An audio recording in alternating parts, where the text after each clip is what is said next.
Imaginen por un instante. ¿Se atreven a concebirlo? En la vorágine de un aeropuerto internacional, en un descuido, pierden su cartera, una cartera abultada, repleta de efectivo, tarjetas y documentos de identidad. Y ahora imaginen que esa cartera, contra todo pronóstico, tiene casi un 100% de probabilidades de volver a sus manos, intacta, tal y como la perdieron. Ya sea en Londres, París, Pekín o Nueva York, una historia así sonaría a fábula, a una profecía tan optimista que provocaría una sonrisa incrédula. Pero sucedió. Sucedió de verdad, en la vasta y luminosa terminal del aeropuerto Adolfo Suárez Madrid-Barajas.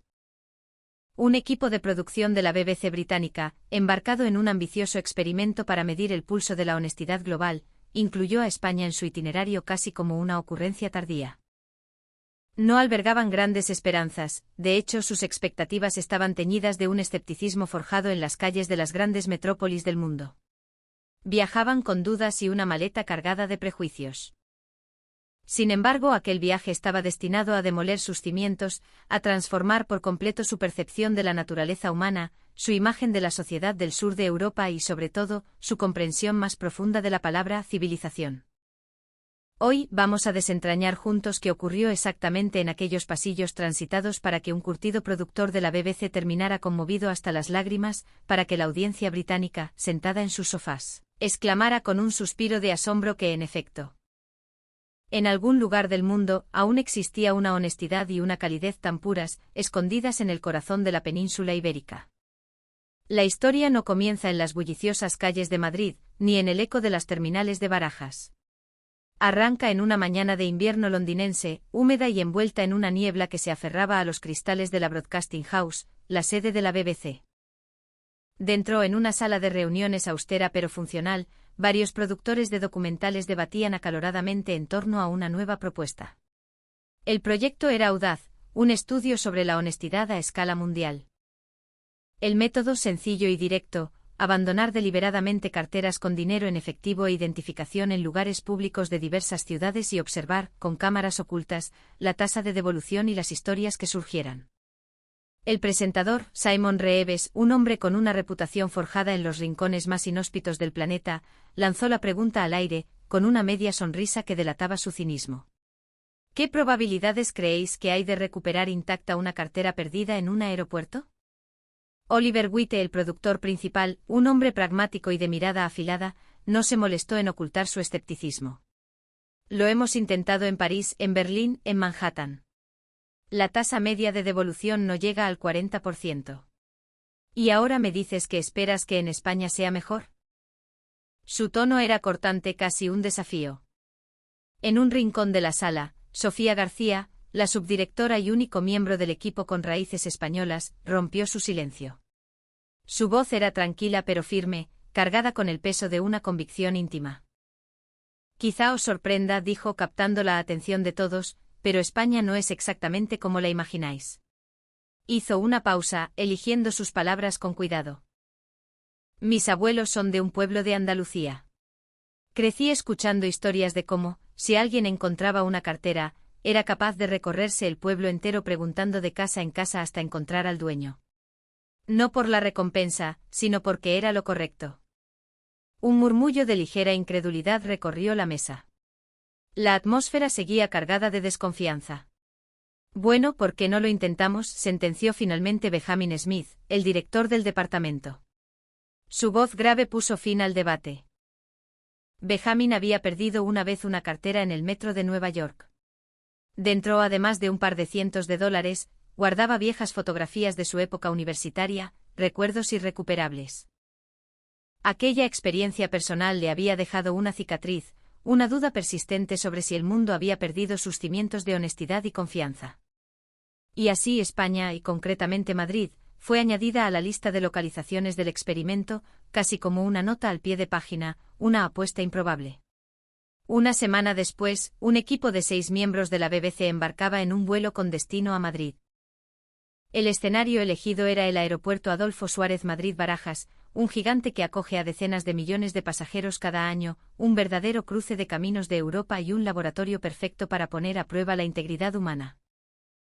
No solo llevaban consigo 10 carteras cuidadosamente preparadas, sino también un sofisticado equipo de grabación oculto, actores para interpretar a los viajeros despistados y un sistema de comunicación interna para coordinar la operación. Justo antes de partir, Oliver hizo una última anotación en su cuaderno con una sonrisa socarrona.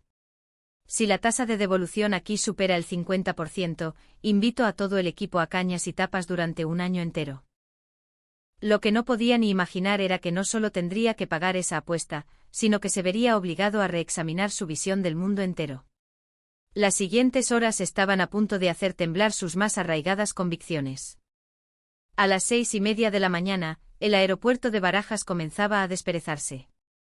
La suave luz del amanecer se filtraba a través de las monumentales cristaleras de la Terminal 4, bañando la icónica estructura ondulada de bambú del techo con tonos dorados. Los pasajeros, arrastrando sus maletas, se movían con esa prisa contenida tan característica de los viajeros. El aire vibraba con una mezcla de anuncios en varios idiomas, el aroma del café recién hecho y una sensación de ordenada e incesante actividad. El equipo de la BBC, puntual y metódico, se puso en marcha. George, el director de fotografía, un hombre corpulento y de movimientos sigilosos, comenzó a instalar las microcámaras en puntos estratégicos, jardineras, paneles informativos, máquinas expendedoras. El objetivo era obtener imágenes nítidas sin levantar la más mínima sospecha. Mientras tanto, Sofía revisaba meticulosamente el contenido de cada una de las 10 carteras. Eran de piel genuina, de aspecto usado. En su interior, una suma de billetes que oscilaba entre 50 y 500 euros, doblados con aparente descuido, 2 tarjetas de crédito falsas pero de apariencia real, y una tarjeta de visita con un nombre ficticio, un número de teléfono español de prepago y los detalles de un hotel cercano. Todo estaba diseñado para simular a la perfección el extravío accidental de un turista. No estamos poniendo a prueba una moralidad perfecta, explicó Sofía al equipo mientras hacía la última comprobación. Estamos intentando capturar la reacción humana más inmediata y espontánea. Oliver se encogió de hombros, una curva de escepticismo dibujada en sus labios. Esperemos que no sea otra experiencia deprimente. La primera cartera fue colocada en un banco de la zona de llegadas internacionales. Un actor, simulando ser un viajero cansado, se levantó para hacer una llamada y se alejó, dejando la cartera sobre el asiento, visible pero no obvia. Los cámaras confirmaron la posición. Las pantallas del centro de mando improvisado en una sala del aeropuerto se encendieron. Un pitido en los auriculares indicó el inicio oficial del experimento. Pasaron apenas 3 minutos. Un hombre de mediana edad, vestido con un traje gris marengo y portando un maletín, se acercó a la zona de asientos. Su mirada barrió el lugar, su rostro reflejaba el cansancio de un vuelo largo. Vio la cartera. Se detuvo, dudó un instante. Miró a su alrededor como buscando a un posible dueño que regresara. Luego se agachó, la recogió y la sostuvo en su mano, examinándola brevemente. Durante casi 2 minutos permaneció de pie, oteando el ir y venir de la gente. Finalmente, con un gesto decidido, se dirigió al mostrador de información más cercano. Las cámaras captaron cómo hablaba en voz baja con el personal y entregaba el objeto. En los auriculares del equipo resonó una voz: primer objetivo recuperado. En la sala de control se hizo un silencio denso. Nadie aplaudió, nadie habló, pero en la mirada de cada uno de ellos había nacido una pequeña chispa de sorpresa. Poco después, la segunda cartera fue encontrada. Esta vez fue una chica joven con una mochila al hombro y el aspecto de una estudiante que acababa de aterrizar. La recogió del suelo cerca de una cinta de equipajes. Sin dudarlo, la abrió, vio la tarjeta de visita y sacó su móvil. Marcó el número. Su voz, captada por un micrófono direccional, sonaba ligeramente nerviosa. Hola. ¿Es usted el señor Taylor? Creo que ha perdido su cartera. Estoy en la sala de llegadas, junto a la puerta 2. 2D2. Y solo han pasado 15 minutos, susurró George, mirando la pantalla de datos con los ojos muy abiertos. Oliver frunció el ceño. El ritmo era demasiado rápido, anormalmente eficiente. La tercera cartera fue abandonada cerca de los asientos de una zona de embarque. Una señora mayor, que esperaba junto a su familia, la vio. No dijo una palabra.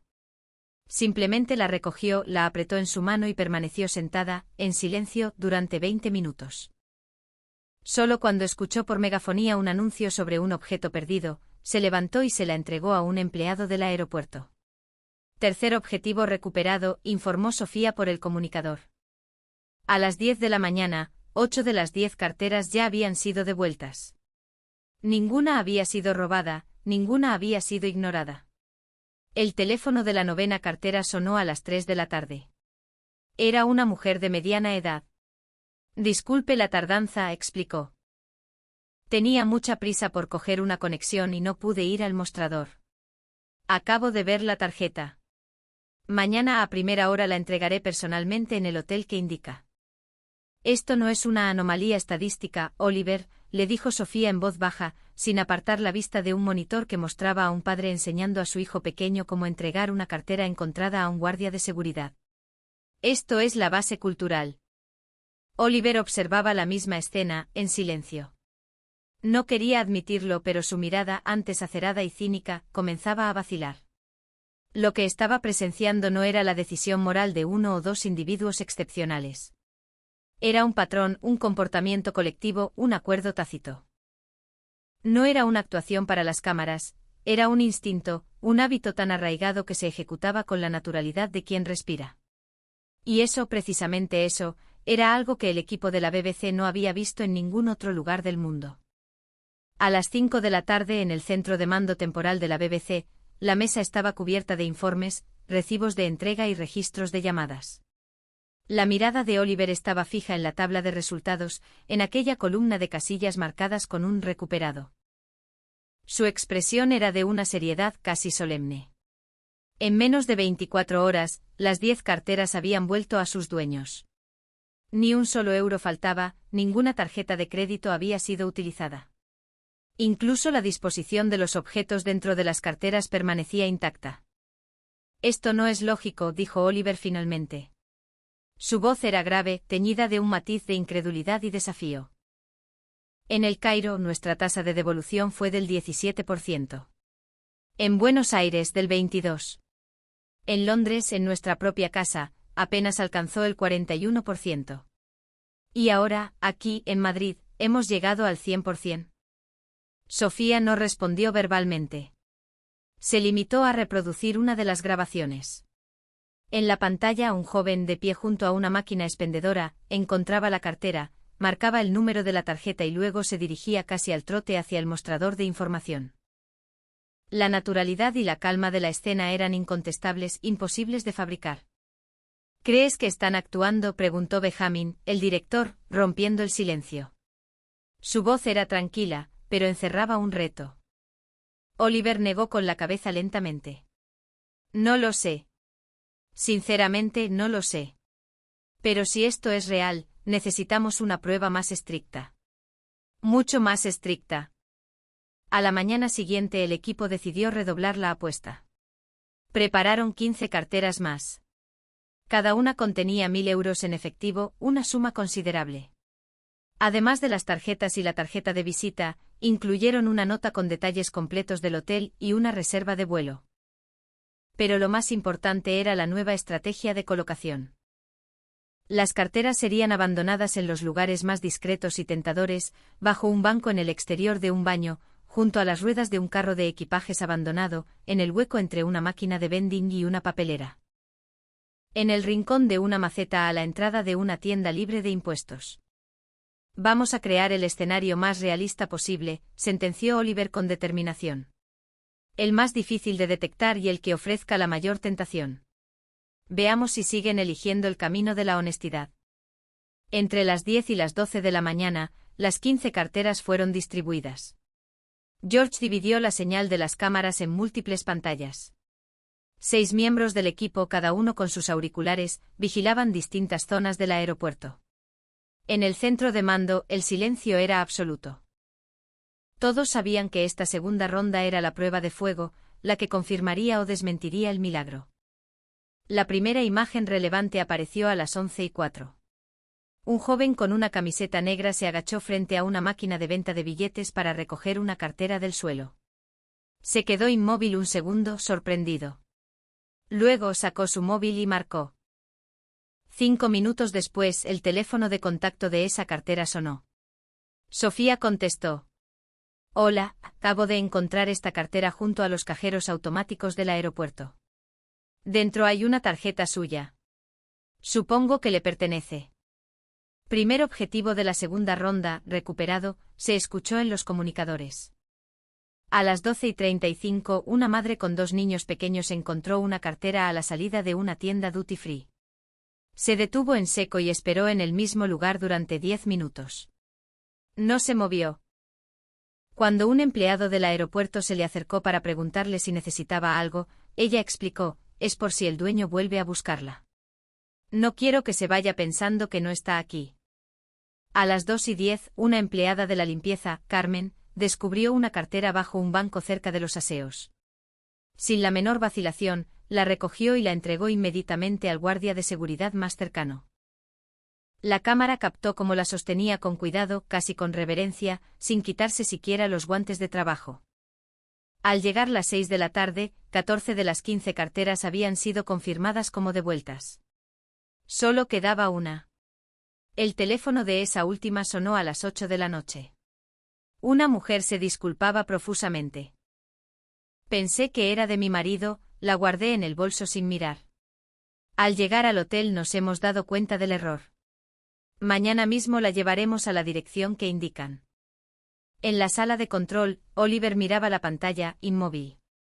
En sus ojos se reflejaba una compleja mezcla de asombro, respeto y confusión. No dijo nada, pero dejó suavemente el bolígrafo sobre la mesa y alzó la vista hacia el techo. Tras un largo silencio habló y su voz era diferente, despojada de todo cinismo. Esto no es una coincidencia. Ni es una actuación. Me parece que de verdad, hemos encontrado un lugar diferente. Sofía asintió en silencio.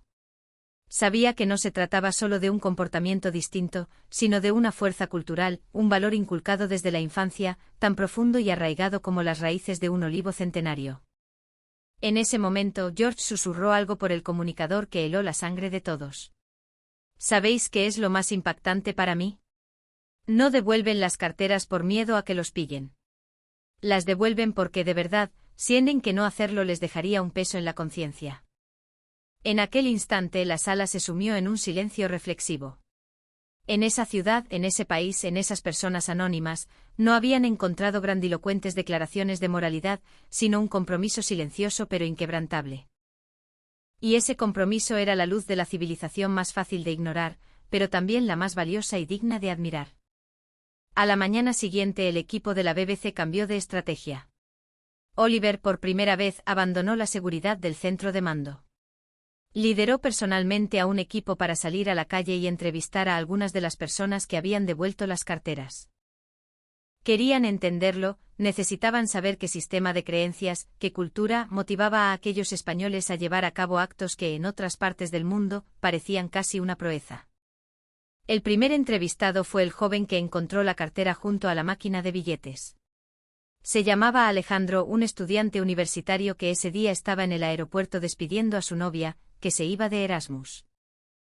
Cuando Oliver le preguntó con un traductor de por medio, por qué había decidido contactar con el dueño tan rápidamente si no había dudado ni un segundo, Alejandro esbozó una sonrisa cálida y sincera. ¿Dudar? Claro que no. Ese dinero no era mío. Si lo encuentras, lo devuelves. ¿Y si dentro hubiera documentos importantes? Mi abuela siempre me lo dijo, lo que no es tuyo, ni se toca. Oliver insistió. Pero había 1000 euros. ¿De verdad no sintió la tentación? Alejandro se quedó pensativo un momento. Hombre, para serte sincero, soy estudiante, no me sobra el dinero. Ver tantos billetes juntos me impresionó, claro. Pero lo primero que pensé fue que si yo perdiera mi cartera, me gustaría que alguien tuviera la decencia de devolvérmela. La segunda fue María, la madre con los 2 hijos. Era maestra de primaria.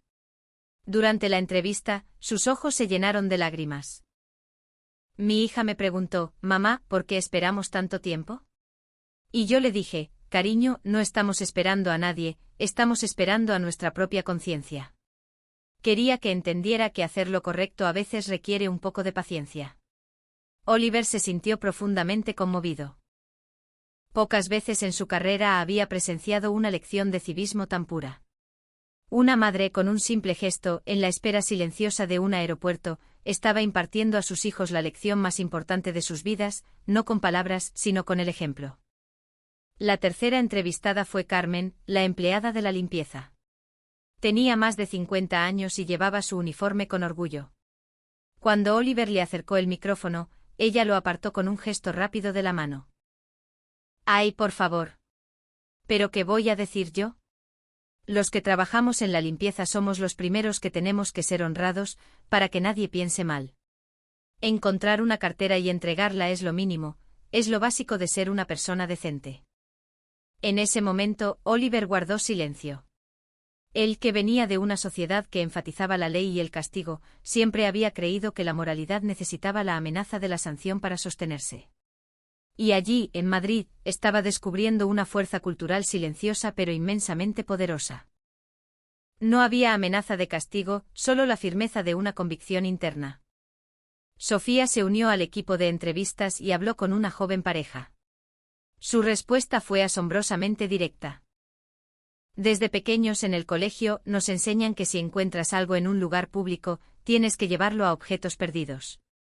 No es nada especial, es parte de la vida cotidiana, como pararse en un semáforo en rojo y arrancar en verde. Es lo normal.